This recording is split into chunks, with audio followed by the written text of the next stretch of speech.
नमस्कार. जय महाराष्ट्राच्या नवदुर्गा या नवरात्री विशेष कार्यक्रमात तुम्हा सगळ्यांचं आज पुन्हा एकदा मनापासून स्वागत. कला क्षेत्रातल्या नवदुर्गांना आपण या कार्यक्रमाच्या माध्यमातून भेटतोय. आज सुद्धा आपल्या कला क्षेत्रातील एक मातब्बर नाव आमच्या कार्यक्रमात आहे. संगीत म्हटलं की आपल्या सगळ्यांसाठीच अत्यंत आवडता आणि अत्यंत जिव्हाळ्याचा जवळचा विषय. गाणी ऐकणं हा अनेकांचा छंद असतो, आवड असते. आणि गायन क्षेत्रानं आज आपल्याला अनेक गायक गायिका या आपल्या महाराष्ट्राला लाभल्या. त्यातीलच एक नाव ज्यांनी अनेक काळ वेगवेगळ्या TV मालिकांच्या शीर्षक गीतातून तमाम महाराष्ट्राचं मनोरंजन केलं आणि तो आवाज आपल्या सगळ्यांच्या कानात आहे. त्याच्यामुळे मला वेगळी त्यांची ओळख करून देण्याची आवश्यकता नाही. आपण स्वागत करूया महाराष्ट्राच्या ज्येष्ठ गायिका देवकी पंडित यांचं. नमस्कार मॅडम. नमस्कार. कार्यक्रमात मनापासून स्वागत. नमस्कार. खरं तर आज नवरात्र आहे आणि या नवरात्रीच्याच काळामध्ये आपल्याला देवकीताईंचा आता पुढचा अर्धा तास सहवास मिळणार आहे आणि त्यांचा जीवन प्रवास आपल्याला कळणार आहे, नव्यानं आपण उलगडण्याचा प्रयत्न करतोय. सो चला कार्यक्रमाला सुरुवात करूया. जसं मी आत्ता म्हटलं ताई की नवरात्रामध्ये आपण सगळेजण आहोत. खरं तर मला तुमच्या या करिअरची जी सुरुवात आहे तिथे जायचं आहे पहिल्यांदा. पण नवरात्राचा उत्सव आहे, सण आहे. सो आपण नवरात्रापासून सुरुवात करूया की नवरात्र वेगवेगळ्या पद्धतीनं वेगवेगळ्या ठिकाणी ती साजरी होते, वेगवेगळ्या पद्धतीनं लोक साजरी करतात. तुम्ही साजरी कशी करता आणि नवरात्र सणाचं जे महत्त्व आहे किंवा त्याकरता वेगळ्या काही गोष्टी तुम्ही करता का? नवरात्र असो किंवा कुठलाही सण असो, माझ्यासाठी जो उत्सव आहे तो केव्हाही संगीतानेच आम्ही साजरा करतो. संगीत हा एक अविभाज्य भाग आहे माझ्या जीवनात म्हणा किंवा आमच्या सर्वांच्या संबंध परिवाराच्या जीवनात. संगीताच्या शिवाय कुठलाही उत्सव पूर्ण वाटत नाही. त्यामुळे आम्ही गणपतीत तर अर्थातच आपण गणपतीची अभंग म्हणा किंवा गणपतीच्या आरत्या म्हणा गात असतो. पूर्वीच्या काळात तर आम्ही पूर्ण तासनतास आम्ही गात असू. आणि जेव्हा तुम्ही हा नवरात्रीचा उत्सव जो आहे तेव्हा अर्थात आपले उपास असतात आणि त्या व्यतिरिक्त अनेक आपल्या ज्या शक्ती स्वरूपात आपण देवीची पूजा करतो, ती जी ऊर्जा आहे, मला असं वाटतं संगीतामध्ये ती ऊर्जा खूप जाणवते मला. आणि ती जी ज्याला आपण म्हणतो एक क्रिएटिव्ह किंवा एक सृजनशीलता जी गाण्यामध्ये आहे, ती ऊर्जा आपल्याला ह्या शक्ती स्वरूपातूनच मिळत असते. आणि त्याची पूजा आम्ही देवीच्या रूपात देवी दुर्गा असतील, महालक्ष्मी असतील किंवा सरस्वती असेल, ह्या सगळ्या देवी रूप आपल्याला आपल्या ज्या कार्यामध्ये प्रगती करण्यासाठी ऊर्जा देतात. त्यामुळे माझं जे कार्य आहे किंवा माझं जे काम आहे, माझी जी आवड आहे आणि प्रेम आहे ज्या गोष्टीवर, ते म्हणजे संगीत. त्यामुळे मी संगीतातनंच माझी जे काय उत्सव आहेत ते मी साजरे करत असते. आजच्याही आपल्या भागाची सुरुवात एखाद्या नक्कीच. आम्ही एक छोटासा कार्यक्रम केला होता एके ठिकाणी मुंबईत, देवी ह्या नावाने. त्यातल्या अनेक रचना आम्ही प्रस्तुत करतो. देवी जी रूपं आहेत अनेक, तर त्यापैकी एक तुम्हाला महालक्ष्मीची मी ऐकवते. नक्कीच.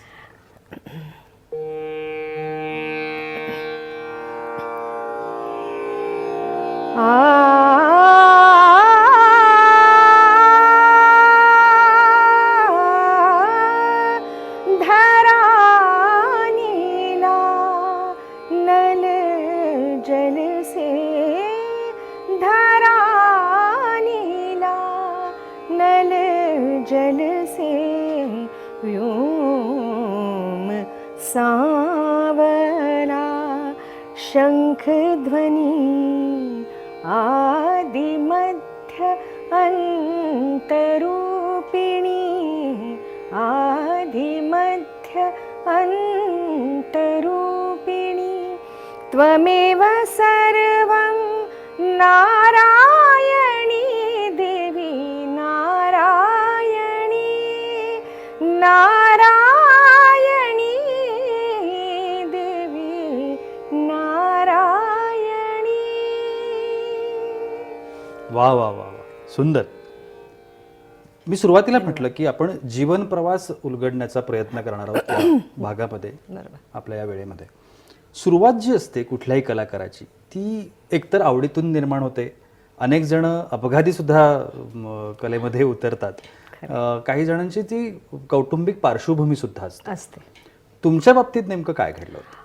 कौटुंबिक पार्श्वभूमी नक्कीच. हां. कारण माझ्या घरी माझी आजी आणि तिचा जो परिवार होता, म्हणजे तिच्या बहिणी सगळ्या, ज्योत्स्ना भोळे माझ्या आजीच्या मोठी बहीण, आणि ती स्वतःही मंगला रानडे ती गात असे आणि व्यवस्थित शिकून गात असे. असं नाही की सहज येतं म्हणून गातात, असं नाही, तर व्यवस्थित रीतसर शिकून ह्या सगळ्या शास्त्रीय गायन शिकून गात असत. आणि त्यामुळे आमच्या घरी वातावरण पूर्ण गाण्याचं आहे, संगीताचं आहे, कलेचं आहे. तर त्या वातावरणातनंच मी मोठी झाले. आमच्या घरी आमचे बुवा, अभिषेकी बुवा, तेव्हा माझा जन्मही झाला नव्हता, तेव्हापासून आमच्या घरी त्यांचा जेव्हा सुरुवातीचे काळ होता तेव्हा तिथे राहून ते आपलं करिअर ते करत असत. आणि त्यामुळे काय झालं की एक ज्याला आपण लहानपणीच आपण जेव्हा इतकं छान बाळकडू आपल्याला मिळतं आणि कानावरती इतके सूर चांगले पोचतात, चांगले संस्कार, आणि ते झिरपतात. त्या वयात खूप छान संस्कार झाले की ते कायमस्वरूपी आपल्या बरोबर राहतात. आणि त्यामुळे आम्हा सर्व भावंडांवरती हे संस्कार झाले, परंतु मला गावं असं वाटलं.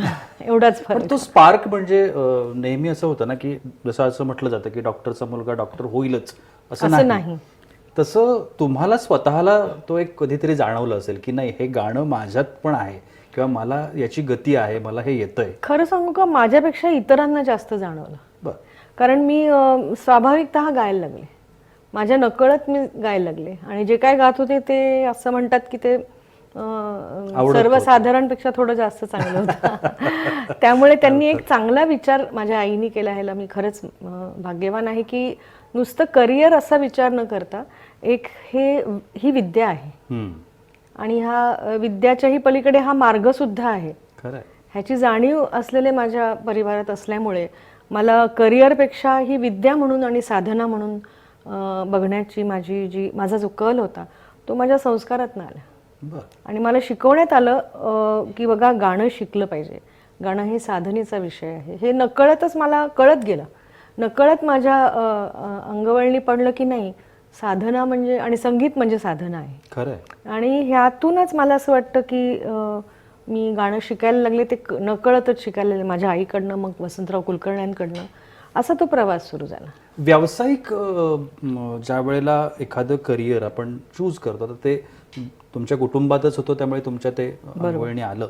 पण तरी सुद्धा व्यवसायात येणं ही तशी सोपी गोष्ट नाहीये. व्यवसाय म्हणून तो स्वीकारणं म्हणा किंवा ती संधी, तो प्लॅटफॉर्म येणं, उपलब्ध होणं, ती संधी मिळणं, तर त्या सगळ्या गोष्टी कशा घडत गेल्या? देवाची कृपा म्हणेन माझ्या बाबतीत, खरं सांगायचं तर. कारण मी असं काही जाणीवपूर्वक प्रयत्न केला नाही. आणि पुन्हा हे म्हणेन की पुण्याई म्हणा किंवा माझ्या आईवडिलांचे आशीर्वाद आणि गुरूंचे आशीर्वाद, या सगळ्यांनी गोष्टी घडत गेल्या. मी फक्त एकाच गोष्टीवर जाणीवपूर्वक, ज्याला आपण म्हणतो कॉन्सन्ट्रेट केलं, किंवा एक माझं ध्यान एकाच गोष्टीवर होतं की मी जे करते ते मला अजून चांगलं करायचं आहे, अजून खूप शिकायचं आहे, अजून मला खूप साधना करायची. परफेक्शनची जी, ज्याला आपण म्हणतो संकल्पना असते, कॉन्सेप्ट असतो की सुरेलपणा म्हणजे काय, हे सगळं आधीच मला माझ्या नकळत ते कळत गेलं, म्हणजे मला मिळत गेलं माझ्या गुरूंकडनं, अभिषेकी बुवा खास करून. आणि त्यातून मला असं लक्षात आलं की आपल्याला साधायचं आहे आधी काहीतरी. करिअर हा विचार माझ्या मनात फार उशिरा आला, किंबहुना आलाच नाही असं म्हणेन मी. नंतर आता मी विचार करते की मी एवढं शिकले तर थोडंसं लोकांसमोर आलं पाहिजे जे आपल्या मनात आहे ते. आणि ते होत गेल्या गोष्टी आणि त्या घडत गेल्या. पण माझा जो लक्ष होतं, माझं जे लक्ष होतं ते परफेक्शनच्या कडेच होतं, गाण्यातल्या परफेक्शनकडे. आणि त्यातून माझी अजूनही अशी श्रद्धा आहे की एकदा तुम्ही खूप उत्तम गायला लागलात आणि उत्तम तुमच्याकडे कला असेल आणि तुम्ही त्याच्यावर साधना केली, तर ती कधीही कोणीही त्याला ज्याला आपण म्हणतो की नाही विसरलेत सगळे आपल्याला, असं होत नाही. लोकांसमोर येतच येतं ते लपवू शकत नाही. ते सोनं असतं 100%. खरं तर ना या विषयाकडे येणं हे क्रमप्राप्त आहे, नाहीतर जे आता टीव्ही समोर बसलेत ते मला म्हणतील की अरे देवकीताई समोर होते आणि तू प्रश्न विचारला नाहीस. शीर्षक गीतं जी आहेत अनेक मालिकांची, वादळवाट असेल, आभाळ माया असेल, अवघाची संसार असेल, ही शीर्षक गीतं आजच्या पिढीला सुद्धा पाठ आहेत किंवा आजची पिढी सुद्धा ती शीर्षक गीतं तेवढ्याच तन्मयतेने म्हणते, ज्यांनी कदाचित त्या सिरियल्स बघितल्या पण नसतील असं असू शकतं. आणि मग या ज्या काही गोष्टी आहेत की हे जे परफेक्शन आहे जे आपण म्हणतो, कारण त्या काळात जेव्हा त्या सिरियल्स लागायच्या तेव्हा शुकशुकाट असायचा रस्त्यांवरती आणि घराघरात ते ऐकायला मिळायचं.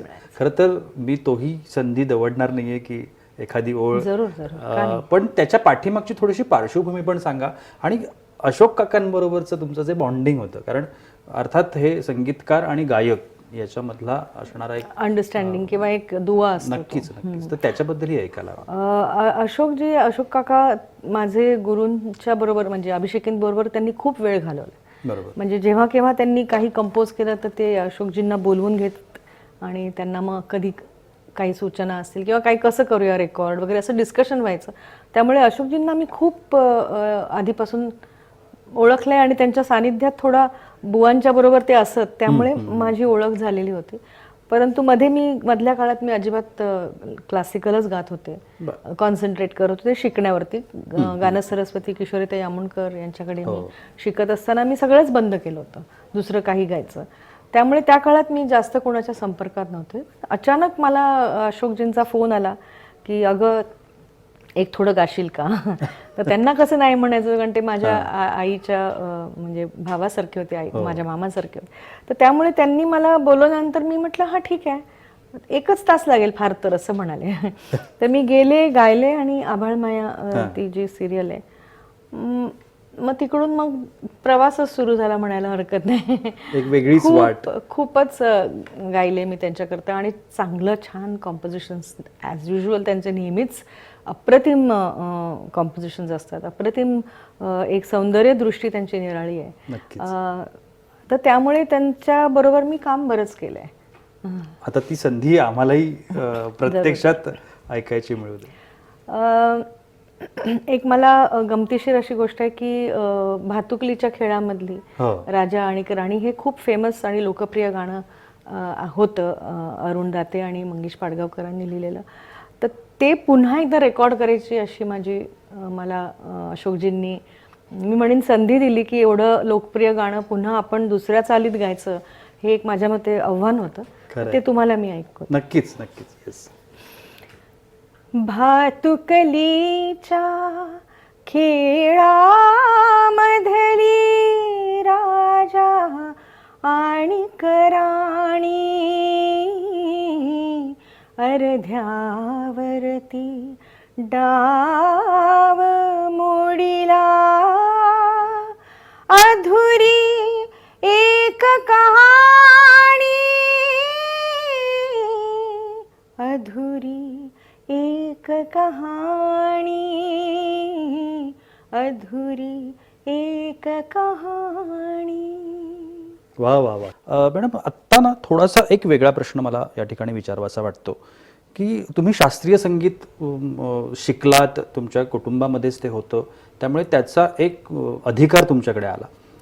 त्याचबरोबर तुम्ही लाईट म्युझिक सुद्धा गायलात आणि तेही तुम्ही तेवढ्याच ताकदीनं सादर केलं. काही चर्चा आम्ही अशा, आता आम्हाला त्यातलं काही कळत नाही संगीतांमधलं, आम्हाला फक्त ऐकायचं माहिती असतं, पण असं म्हटलं जातं की लाईट म्युझिक गाणारे शास्त्रीय संगीत गाऊ शकत नाहीत किंवा शास्त्रीय संगीत गाणाऱ्यांना लाईट म्युझिक जमत नाही, असं काहीतरी चर्चा आम्ही ऐकतो. तर याच्यात तथ्य आहे? मला असं वाटतं आत्तापर्यंत जे काय तुम्ही म्हणजे गुरुजींचं आम्ही ऐकलंय, अभिषेकी बुवा ताईंचं वगैरे, ह्यांनी असं कधी स्वतःला बांधून नाही ठेवलं की मी हे नाही गाणार आणि मी ते नाही गाणार. ताईंनी फिल्ममध्ये पण प्लेबॅक दिलेलं आहे, तसंच बुवांनी नाट्यसंगीत, भावगीत हे सगळं रचना पण केल्यात आणि स्वतः प्रस्तुतही करत असत. त्यामुळे त्यांनी कधीच हा भेदभाव केला नाही. वस्तुस्थिती अशी आहे की काही लोकांना असं वाटू शकतं की नाही क्लासिकल गायल्याने आवाज जड होतो, मग तुम्ही लाईट नाही गाऊ शकत. त्याला एक पद्धती आहे रियाज करण्याची सुद्धा, की जेणेकरून तुम्ही सर्व प्रकारचे फॉर्म्स गाण्यातले तुम्ही नक्कीच गाऊ शकता. फक्त त्याला एक डोळसपणे रियाज करावा लागतो. बरं. आणि दुसरं म्हणजे तुमची जी दोन्ही फॉर्म्स मधली जी एक ज्याला आपण म्हणतो सीमारेषा आहे, ती तुम्हाला नीट माहिती असायला पाहिजे. त्याचं काय अपेक्षित आहे, भावगीत गाताना कसं प्रेझेंटेशन करायला पाहिजे, कसं प्रस्तुतीकरण असलं पाहिजे, किंवा क्लासिकल गाताना ठुमरीचं भास होऊ नये, किंवा भावगीताचा गझलचा भास होऊ नये. तर गझल गाताना तुम्ही तानं घेऊ नयेत, म्हणजे त्याला सूट होत नाहीत. हे जे आहे त्या फॉर्मला तुम्ही जेव्हा एकजीव होता ना, तेव्हा तुम्हाला हा प्रश्न पडत नाही की मी हे गायलं तर ते नाही होणार, किंवा हा जो एक तुम्ही स्वतःलाच कुंपण घालून ठेवलंय त्याची आवश्यकता नाही. फक्त विचारपूर्वक तुम्ही जेव्हा त्या फॉर्मशी एकरूप व्हाल तेव्हा तुम्हाला कुठलाही गाणं प्रकार गायला काहीच प्रॉब्लेम येणार नाही. मला ते यायचं आहे रियालिटी शोजकडे, कारण तुम्ही सुद्धा एका गाण्याच्या रियालिटी शोच्या जज होता, परीक्षक होता. आणि या रियालिटी शोजनं काय केलं की जो स्ट्रगल होता मुलांचा त्यांना थेट प्लॅटफॉर्म अवेलेबल करून गेला. खरं. तर याकडे कसं पाहिलं पाहिजे नव्या पिढीसाठी, तुम्ही काय सांगाल? कारण याच्यातून असं व्हायला लागलंय की लॉंग लिस्टिंग असणं म्हणा किंवा लंबी रेस का घोडा असणं असं म्हणा, त्या गोष्टींकडे कशा पद्धतीनं पाहिलं पाहिजे पालकांनी पण आणि मुलांनी पण? मला असं वाटतं की आम्ही पण लहानपणी प्रतियोगितामध्ये भाग घेत असू, शाळेमध्ये, कॉलेजेसमध्ये, परंतु त्याला एवढं प्रसिद्धी मिळत नव्हती. तेवढ्यापुरती असायचं. हारलं तरी ठीक आहे, जिंकलात तरी ठीक आहे, थोडा दिवस 2 दिवस कौतुक व्हायचं, विषय संपला. मुख्य विषय असा असायचा की पुढे काय, कुठला राग शिकलीस, आज कुठली बंदिश शिकलीस. तर हे माझ्या मते खूप एका प्रकारे चांगलं होतं आमच्यासाठी प्रगतीच्या दृष्टीने, कारण आम्ही काहीही जिंकलो किंवा हरलो, आमच्यासमोर गुरु ते गुरुच होते आणि आम्ही त्यांच्यासमोर शिष्यच होतो, विद्यार्थीच होतो. ह्या भावनेतनंच पुढे वाटचाल करत राहिलो. त्यामुळे ते कधीच बदललं नाही, ते शाश्वतच होतं एका पद्धतीने. आज काय झालंय की प्रतियोगिता जिंकली की पूर्ण सगळंच बदललं असं काहीतरी वाटतं. असं नाहीये. ते बदलतं फक्त मला असं वाटतं तेवढ्या वेळापुरती, किंवा कदाचित खूप चांगले गाणारे एका बाजूनी जर रियाजही करत असतील, एका बाजूने शिकतही असतील, तर त्यांना ती एक संधी पण आहे. खरंय. पण मला जे खूप लहान मुलांविषयी असं म्हणेन की जेव्हा तुम्हाला एखाद्या लहान मुलामध्ये पोटेन्शियल दिसतं, त्यांना शिकवावं पहिल्यांदा, त्यांना त्या प्रगतीच्या पथावर जाऊ दे, आणि त्यानंतर मग प्रसिद्धी एकीकडे. म्हणजे मी असं म्हणत नाही की लहान मुलं फार उत्तम गातात खरं म्हणजे, परंतु पुढे काय हा जो प्रश्न आहे ना, तो प्रश्न फक्त गुरु मला वाटतं त्याचं उत्तर देऊ शकतो. आणि गुरु हेच आपल्याला या सगळ्या गाण्याच्या प्रवासामध्ये त्याच्याशिवाय पर्याय नाही. कारण ही मौखिक विद्या आहे, म्हणजे नुसतं वाचून गाणं येईल, गाता येईल असं नाही आहे. त्यामुळे मला त्यांना हे पौष्टिक आहार द्या ना संगीताचा आणि सुरांचा. नक्कीच. नुसतं त्यांना एक्सपोजर देऊन काही साध्य होणार नाही. दोन्हीकडे व्हायला पाहिजे आणि संधी मिळत राहील. ही काय शेवटची संधी नाही. मी म्हटल्याप्रमाणे एक श्रद्धा आपल्या करण्यावरती, आपल्या कामावरती असावी, आपल्या साधनेवरती असावी, की आज नाही तर उद्या आपण प्रकाश झोतात येऊच. जर तुमच्याकडे काहीतरी असेल तर लोकांना ते सौंदर्य जे आहे ते अनुभवायची इच्छा होणारच. असं होऊ शकत नाही की ते लपून राहील. नक्की. आणि ह्याच्यावरती माझी पूर्ण श्रद्धा आहे. तुमच्या गाण्यामध्ये ऊर्जा येण्यासाठी आता आपण देवीची उपासना करतो आहोत, तर ती उपासना तुमच्या कामामध्ये नक्कीच उपयोगात येईल. नक्कीच. एक कार्यक्रम घेऊन तुम्ही आता सध्या लोकांना भेटता आहात, प्रेक्षकांना तो आवडतोय. 4-5 त्याचे कार्यक्रम सुद्धा झालेले आहेत वेगवेगळ्या ठिकाणी. तर हा कार्यक्रम नक्की काय आहे आणि कशा पद्धतीने तुम्ही समोर जाता? आपल्या भारतामध्ये अनेक संत स्त्रिया होऊन गेल्यात आणि त्यांची परंपरा आहे, आणि त्यांची परंपरा आहे. आणि आपल्याला कसं म्हणजे काय म्हणतात, त्यांनी जे लिहून ठेवलंय किंवा त्यांनी जे उद्गारलेत, जसं लल्लेश्वरी काश्मीरच्या आहेत, त्यांचे वाख आहेत, किंवा अंडाल तमिळनाडूच्या, अक्का महादेवी कर्नाटकाच्या आहेत, त्यांची वचनं आहेत, आपल्या मुक्ताबाई जनाबाई यांचे अभंग आहेत, ओव्या आहेत, मीराबाईंच्या भजनं आहेत. तर हे सगळं मिळून आम्ही एक कार्यक्रम मी रचलाय, ज्याच्यामध्ये ह्या सगळ्या संत स्त्रियांच्या रचना मी गाते आणि त्याचा भावानुवाद वैभव जोशी आपले कवी आहेत त्यांनी केलाय आणि संगीता ही मराठी पण आहे, हिंदी पण आहे, परंतु त्यांची यात्रा ईश्वर प्रेम हा त्यांचा जो मूळ भाव आहे आणि द्वैतापासून अद्वैतापर्यंत जाण्याचा जो त्यांनी सहज सोपा मार्ग आपल्या वचनांमधनं, आपल्या अभंगांमधनं आपल्या समोर आणलाय, तो लोकांसमोर यावा. आणि नुसतं मराठी, आपण महाराष्ट्रातल्याच फक्त संत स्त्रियांविषयी आपल्याला थोडं चांगलं माहिती असतं, परंतु लल्लेश्वरींविषयी वाचल्याशिवाय आपल्याला कळत नाही किंवा मुद्दामून जाऊन त्याचा अभ्यास केला जात नाही. तर हे कुठेतरी एकत्र यावं आणि भारतात किती आध्यात्मिक समृद्धी आहे आणि स्त्रियांनी ते काय संघर्ष करून, त्या काळच्या स्त्रियांनी कशा प्रकारचा संघर्ष करून आपल्या ह्या ईश्वरप्रेमाच्या मार्गावरती कुठपर्यंत आपल्याला सुद्धा त्यांनी एक दर्शन दिलंय की हे असं होऊ शकतं. त्यामुळे ज्याला आज आपण स्त्री मुक्ती वगैरे म्हणतो, त्या मुक्त स्त्रिया होत्या खरंय आणि त्यातून त्यांनी ते प्रेमाने मिळवलेली मुक्ती होती, प्रेमातून त्यांना मिळालेली मुक्ती, ते ईश्वर प्रेमातून. आणि हा मला भाग आवडला फार की आज गरज आहे त्याची. स्त्री ही एक क्षमाभाव असलेली किंवा प्रेम वात्सल्य ही ह्याचं प्रतीक आहे आणि त्याचं प्रतीक आम्हाला ह्या संत स्त्रियांमध्ये दिसतं. तरीही त्या खूप अशा, म्हणजे ज्याला आपण म्हणतो वॉरियर स्पिरिट असलेल्या होत्या, परंतु त्यांनी हे सगळं अशासाठी केलं की समाजामध्ये बदल घडावा. तर अशा प्रकारचं मला खूप त्यांचं वाचल्यानंतर खूप आवडलं आणि त्याचा असा कार्यक्रम आम्ही केला ज्याचं नाव आहे अद्वैता, 7 यात्री 1 यात्रा. तर आम्ही 7 संत स्त्रिया निवडल्या. तर भारतातली ही जी आध्यात्मिक परंपरा ही लोकांपर्यंत पोचावी हाच एक उद्देश आहे. नक्कीच. खूप खूप शुभेच्छा तुम्हाला या तुमच्या नवीन कार्यक्रमाकरता. म्हणून खरं तर आजच्या या भागामध्ये ताईंनी खूप गोष्टींना टच करण्याचा प्रयत्न केला. तुम्ही जर नीट कार्यक्रम बघितला असेल तर तुम्हाला लक्षात आलं असेल आणि खूप महत्त्वाच्या गोष्टी आहेत. मला असं वाटतं की जाणीवपूर्वक या गोष्टींचा समावेश, अंतर्भाव आपल्या आयुष्यामध्ये असायला हवा. संगीत क्षेत्रामध्ये काम करणाऱ्या ज्या व्यक्ती आहेत त्यांच्यासाठी आजचा हा भाग निश्चितपणानं प्रेरणादायी असेल, यात मला अजिबात शंका नाही. ताईंना आपण शुभेच्छा देऊया. ताई, तुम्हाला खूप खूप शुभेच्छा. तुम्ही आलात, वेळ दिलात आणि खूप छान पद्धतीनं व्यक्त झालाय, त्यासाठी अगदी मनापासून आभार. तुम्हालाही धन्यवाद आणि सगळ्यांना अनेक शुभेच्छा. रसिक श्रोत्यांनाही माझ्याकडून खूप शुभेच्छा. नवरात्रीचे हे दिवस सुख समृद्धीचे जावत. नमस्कार. आणि याबरोबरच वेळ होते इथेच थांबण्याची, पण पुन्हा नव्या भागामध्ये आपण भेटणार आहोत एका नवदुर्गेसह. तोपर्यंत नमस्कार.